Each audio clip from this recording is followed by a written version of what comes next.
La verdad es que nunca creí en la inspiración, en esas musas que bajan del Olimpo a suspirar en el oído de los artistas.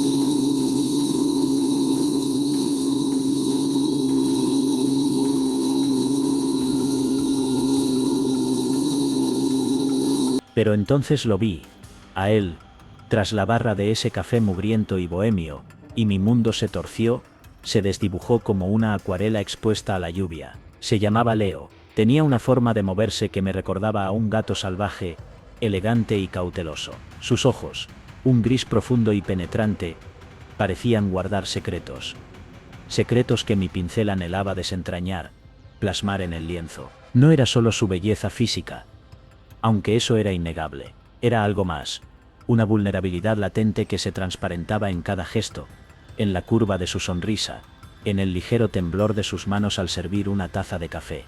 Esa fragilidad, esa aura de misterio, me atrajo como un imán.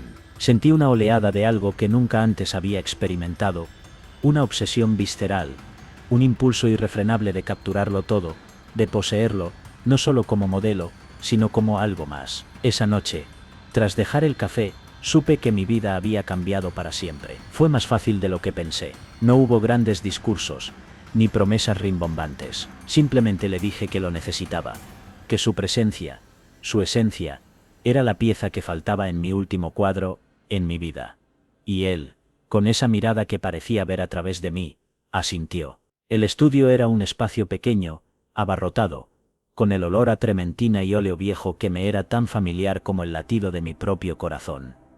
Pero con él allí, de pie sobre un taburete de madera gastada, la habitación se transformó. De repente, el desorden se convirtió en un escenario, una puesta en escena para un drama que recién comenzaba. Los primeros trazos fueron torpes, casi mecánicos. Mis manos, usualmente tan precisas, temblaban ligeramente. Era la tensión, sí, pero también una extraña mezcla de admiración y deseo.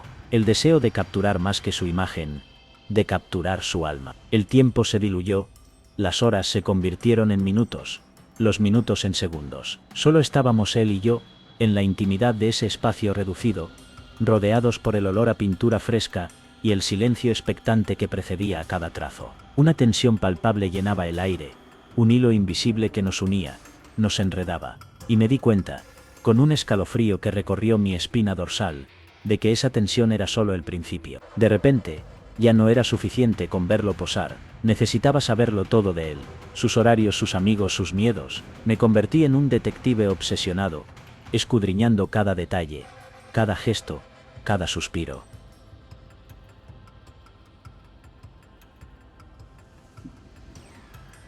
Y él, al principio, parecía complacido con mi atención, incluso halagado. Pero la línea entre la admiración y la obsesión se fue difuminando peligrosamente. Empecé a sugerirle ropa, a recomendarle libros, a interferir en sus amistades, en su vida. Lo hacía con la excusa del arte. Claro, de la inspiración. Pero la verdad era más oscura, más perversa. Quería moldearlo a mi gusto, convertirlo en una extensión de mi propia visión del mundo.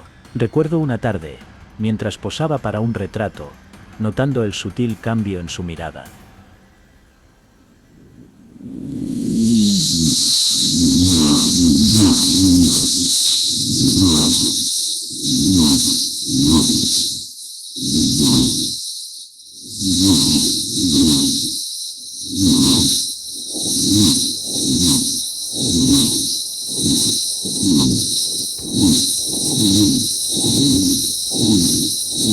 Ese fue el momento en que me di cuenta de que había ido demasiado lejos, que había cruzado una línea que no tenía vuelta atrás. La culpa, aunque aún latente, comenzó a carcomerme por dentro. El deseo se entremezclaba con el remordimiento, un cóctel amargo que me dejaba con un sabor metálico en la boca.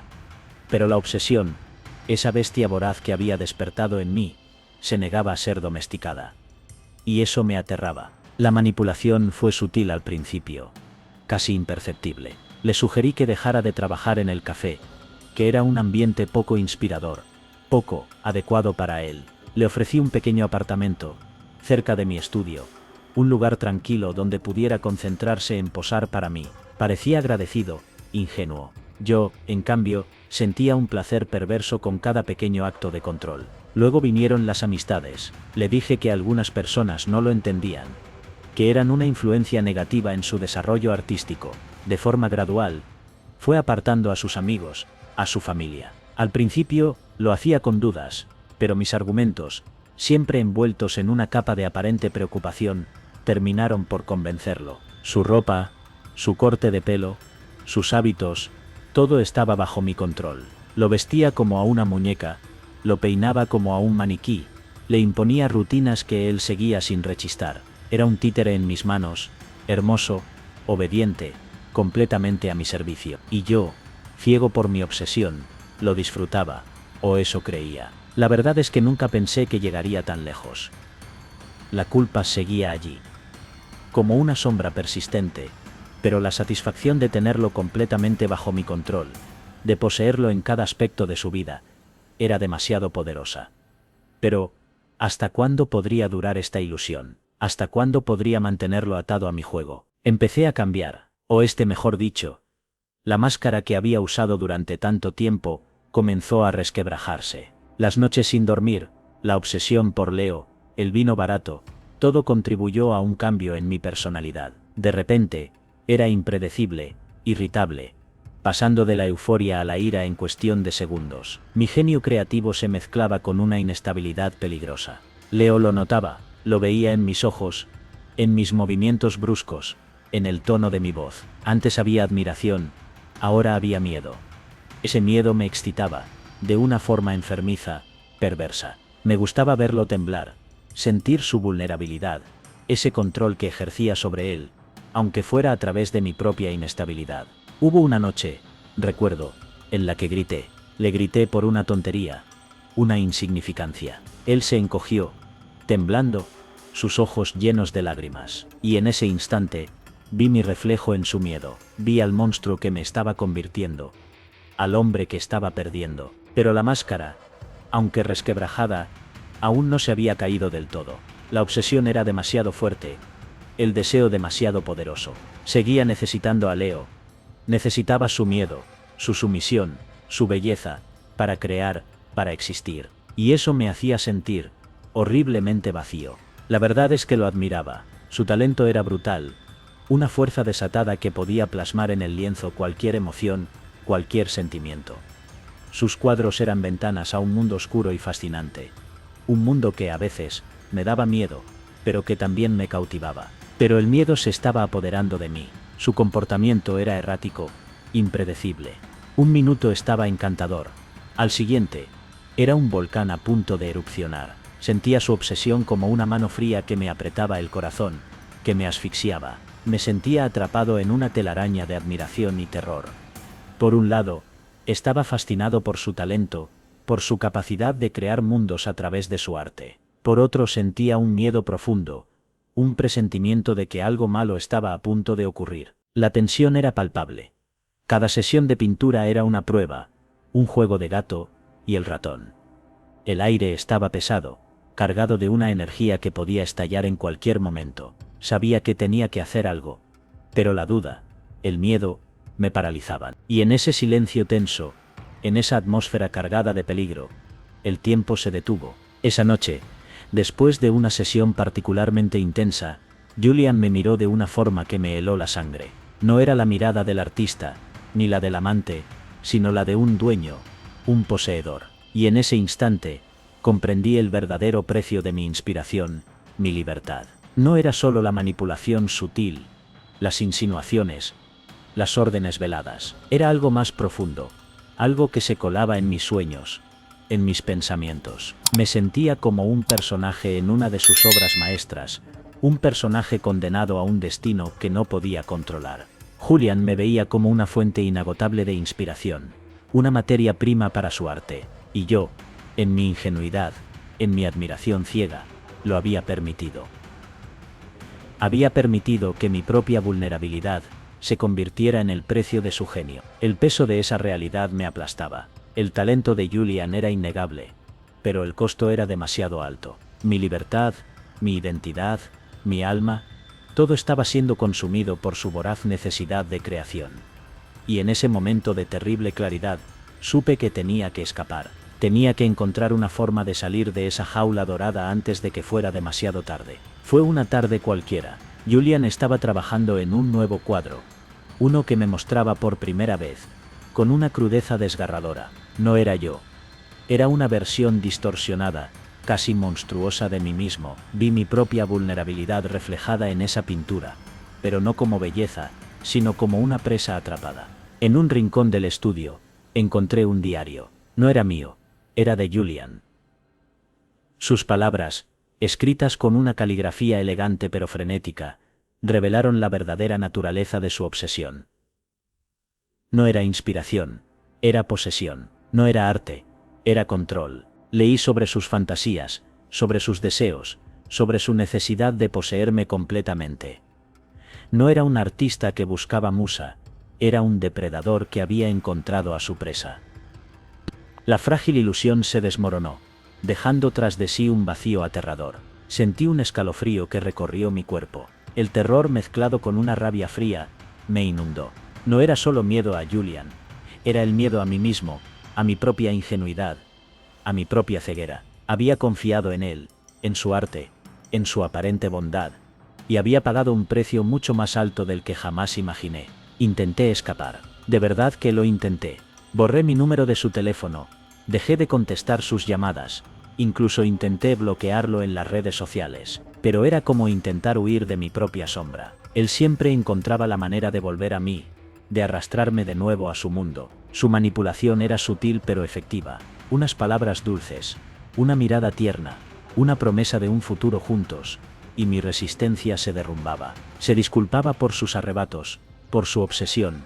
Me decía que me amaba, que sin mí no podía crear, que yo era su musa, su razón de ser, y yo, idiota, caía una y otra vez. Me decía que era su obra maestra, su creación definitiva, que estaba pintando mi vida, mi alma. Y en ese discurso enloquecido, en esa retorcida justificación, encontraba una extraña forma de validación. Era como si mi propia identidad se disolviera en su arte, como si mi valor solo existiera a través de su mirada, de su pincel. Sentía que me estaba volviendo loco. La línea entre la realidad y la ficción se había borrado por completo. Era su musa, su creación, su prisionero, y en el fondo una pequeña parte de mí, una parte enferma y retorcida, aún lo deseaba. Una jaula dorada, sí, pero una jaula, al fin y al cabo. Empecé a dudar de mi propia cordura. ¿Era yo el loco? ¿Había sido yo quien lo había buscado, quien había alimentado su obsesión con mi propia vulnerabilidad? ¿Era mi culpa estar atrapado en esta situación? Las palabras de Julian resonaban en mi cabeza. Eres mi musa, mi creación, mi obra maestra.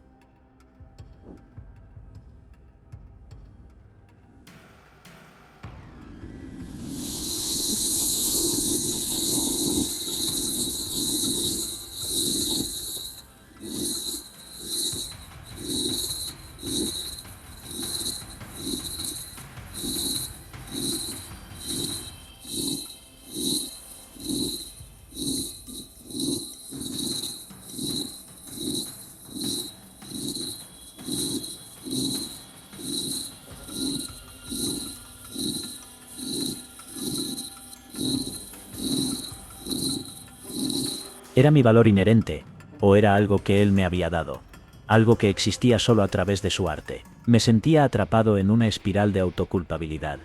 Quizás, en el fondo, yo había deseado esto. Quizás había buscado, inconscientemente, la atención, el control, la obsesión de Julian.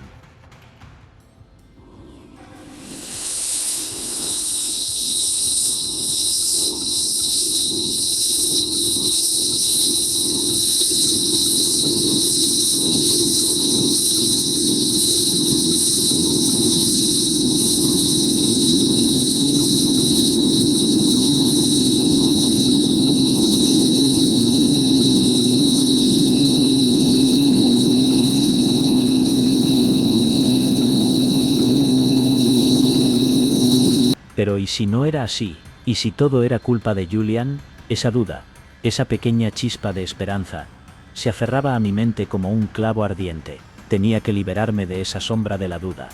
Tenía que creer en mi propia capacidad para escapar. Porque si no lo hacía, ¿qué me quedaba? El plan era arriesgado, casi suicida. Esperé a que Julian saliera de la ciudad para una exposición, una oportunidad que había estado esperando durante semanas. Mientras él estaba lejos, recogí mis cosas, lo poco que quedaba de mi vida antes de que él la absorbiera por completo. No le dejé una nota. No hubo una explicación. Simplemente me fui. Dejé atrás el apartamento que él me había dado, el estilo de vida que me había impuesto, la falsa seguridad de su obsesión. Salí a la calle con el corazón latiendo a 1000 por hora, un nudo de miedo en el estómago, pero también una sensación de libertad que me recorrió el cuerpo como una descarga eléctrica. El miedo era real, palpable. Sabía que Julian me encontraría, que utilizaría su influencia para recuperarme. Pero esa idea, en lugar de paralizarme, me daba fuerza. Era el combustible que necesitaba para seguir adelante, para reconstruir mi vida, mi identidad. No iba a permitir que me definiera más. No iba a ser su musa, su esclavo, su obra maestra. Yo era yo, y tenía el derecho a elegir mi propio destino. Ese era mi escape, mi revolución personal, la rebelión contra el artista y contra la sombra de la duda que me había mantenido prisionero durante tanto tiempo. Y aunque el camino que tenía por delante era incierto, por primera vez en mucho tiempo, sentí esperanza. Logré escapar, sí, pero la libertad tenía un sabor amargo. El peso de la experiencia, la manipulación, la obsesión, todo eso dejó cicatrices profundas en mi alma. Cicatrices invisibles, pero que dolían con cada latido de mi corazón. Las noches eran las peores, las pesadillas me asaltaban, me arrastraban de nuevo a ese infierno de control y obsesión. Veía la mirada de Julian, su sonrisa fría, sus manos que me moldeaban a su antojo. Despertaba sudando con el corazón en la garganta, y la sensación de que el terror aún me acechaba. Durante el día, intentaba mantener la apariencia de normalidad. Reanudé mi trabajo. Volví a conectar con mis amigos. Traté de reconstruir mi vida. Pero la sombra de Julian aún me perseguía. Se colaba en cada conversación, en cada momento de felicidad. Era como si una parte de mí siguiera cautiva, atada a esa relación tóxica. La verdad es que la recuperación sería larga y difícil. Las cicatrices del alma no se curan con facilidad. Pero sabía que tenía que seguir adelante, que tenía que luchar por mi propia sanación. Porque aunque Julian me había robado una parte de mí, no me había robado todo. Y esa pequeña parte, esa chispa de esperanza, era lo único que me quedaba. A veces, aún lo sueño. Lo veo allí, en su estudio, con esa mirada obsesiva, ese pincel que me pintaba y me desdibujaba al mismo tiempo. Es un eco, una sombra, que persiste, un recordatorio del daño que me hizo, del daño que me hice a mí mismo. Pero también hay algo más. Hay una fuerza nueva en mí, una resistencia que no sabía que poseía. La experiencia me ha dejado marcada, eso es cierto, pero también me ha enseñado la importancia de la autodeterminación, el valor de la libertad, la necesidad de establecer límites. No sé si alguna vez olvidaré lo que pasó, si alguna vez dejaré de sentir el eco de su obsesión en mi alma, pero sí sé que no voy a permitir que me defina, que me controle, que me destruya.